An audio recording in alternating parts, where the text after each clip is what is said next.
Hello friends, Arunachalam వెళ్ళారా? అరుణాచలం వెళ్తే ఈ ప్లేస్ని అయితే అస్సలు వదలకండి. ఇది వచ్చేసి మనకి ఏడో లింగమైన కుబేరలింగం పక్కన ఉంటుంది. కుబేరలింగం పక్కన రైట్ సైడ్ అయితే ఉంటుంది ఫ్రెండ్స్ మోక్ష మార్గం. ఈ మోక్ష మార్గంలో ప్రవేశించకుండా అస్సలైతే మీరు రావద్దు. ఈ మోక్ష మార్గం చాలా పవర్ఫుల్ అన్నమాట. ఇక్కడైతే యంత్రాలు అయితే స్థాపించబడ్డాయి.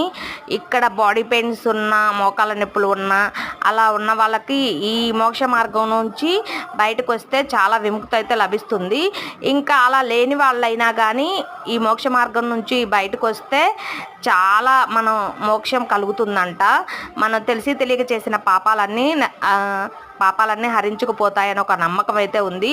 ప్రతి ఒక్కళ్ళు అయితే మోక్ష మార్గం నుంచి ప్రవేశించండి ఫ్రెండ్స్. ఓకేనా? మర్చిపోకండి. ఓకే ఫ్రెండ్స్, వీడియో కనుక నచ్చితే please like and share and subscribe.